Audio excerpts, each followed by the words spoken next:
This is a real human liver, and this liver is not healthy. This body actually died when cancer cells infiltrated it and started growing within the liver. And if you look closely, some of these harder, rough nodules are likely where some of that cancer spread.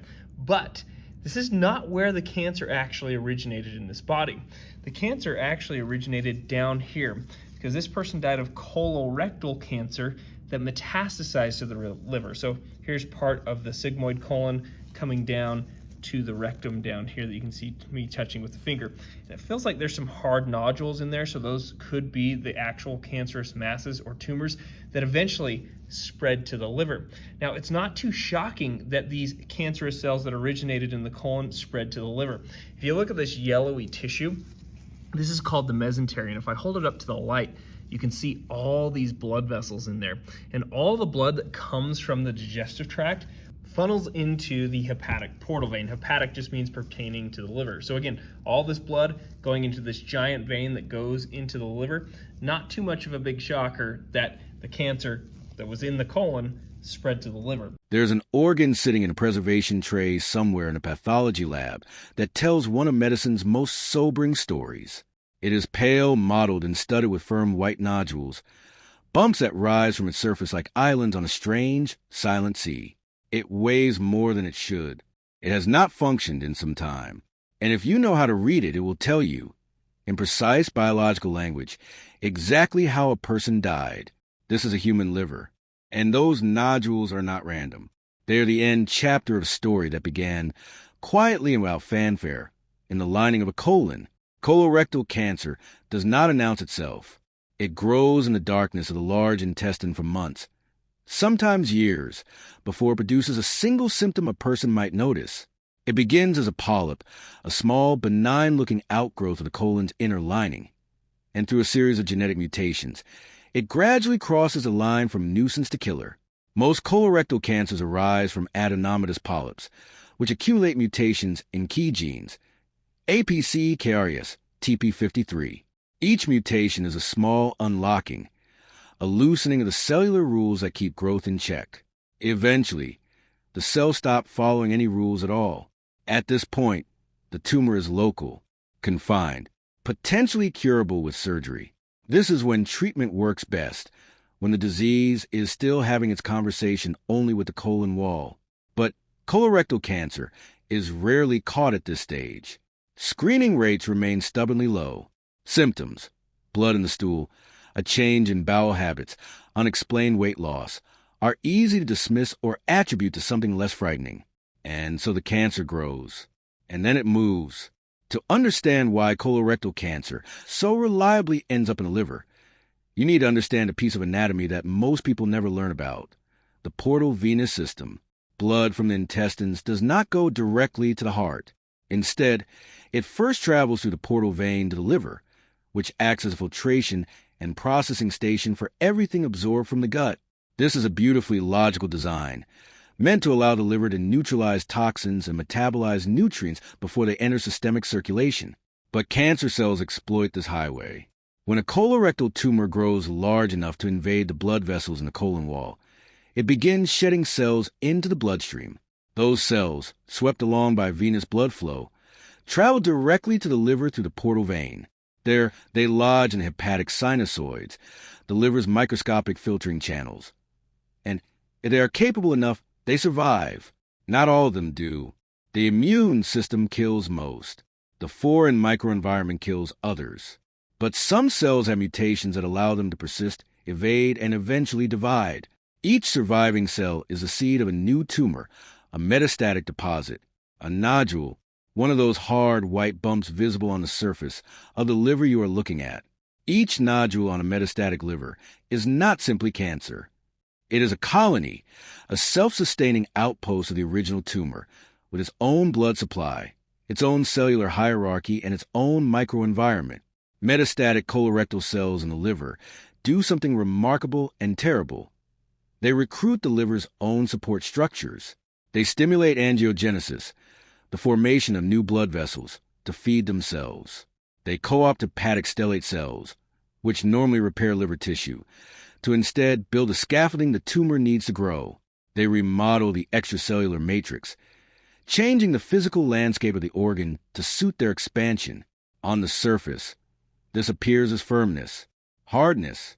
The texture of a nodule under a gloved finger is different from healthy liver tissue because it is structurally different. It is denser, less compliant. A small fortress of cancer cells embedded in connective tissue, with a blood supply feeding it and a microenvironment protecting it. As these deposits multiply and enlarge, they crowd out functional liver tissue. The liver, which performs over 500 known functions, including protein synthesis, bile production, glucose regulation, and detoxification, begins to fail. Not all at once. Gradually, the way a city's infrastructure fails when too many roads are blocked and too many utilities are cut. By the time liver metastases are large enough to cause symptoms, the disease is typically advanced. The liver has remarkable reserve capacity. It can lose a substantial portion of its functional tissue before the loss becomes clinically apparent. When symptoms do emerge, they are often vague. Fatigue, loss of appetite, a dull ache or pressure in the upper right abdomen where the liver sits. Jaundice, a yellowing of the skin and eyes, appears when tumor deposits obstruct the bile ducts, causing bilirubin to accumulate in the bloodstream. Ascites, the accumulation of fluid in the abdominal cavity, signals that liver function is failing and portal hypertension is developing. These are not the symptoms of a disease announcing its presence. They are the symptoms of a disease that has already taken over. The liver is the most common site of colorectal cancer metastasis, affected in roughly 50% of patients who develop metastatic disease. This is not coincidence. It is anatomy. The portal venous drainage pattern means that the liver is simply the first major organ that colorectal cancer cells encounter after escaping the primary tumor. But biology also plays a role. The liver's microenvironment is, in some ways, hospitable to colorectal cancer cells. The organ is immunologically tolerant by design. It has to be, given that it constantly processes food antigens and microbial products from the gut. This tolerance can be exploited by tumor cells seeking a place to settle. Furthermore, colorectal cancers frequently carry mutations in genes like KRAS that specifically enhance their ability to colonize the liver. These mutations affect signaling pathways that govern cell survival, proliferation, and resistance to the kind of cellular stress that new environments impose. In other words, these cells are built for this journey. Colorectal liver metastases are not automatically a death sentence. Surgical resection, removing the affected portions of the liver, can be curative in a subset of patients, particularly those with limited resectable disease. 5-year survival rates after hepatic resection range from 25% to 58% depending on tumor characteristics. Systemic chemotherapy, often combined with targeted agents like bevacizumab, which blocks angiogenesis, or cetuximab, which blocks the EGFR signaling pathway, can shrink metastases and prolong survival. Ablative techniques, radiofrequency ablation, microwave ablation, stereotactic body radiotherapy, can destroy individual deposits that are not amenable to surgery. But for many patients, by the time the liver tells its story through symptoms, the window for curative treatment has passed. The disease is too widespread, the liver too compromised.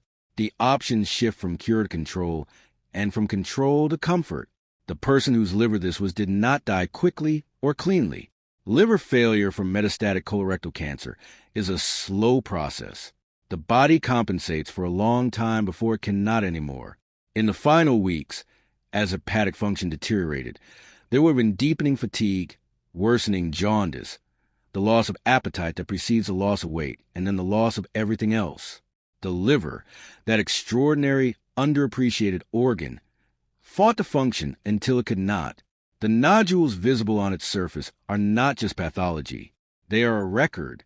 Each one is a moment when a single cancer cell, shed from a tumor in the colon, traveled through the portal vein, survived the hostile environment of a foreign tissue, and began to divide. Each one is a small failure detection, a gap in screening, a symptom that went unnoticed or uninvestigated.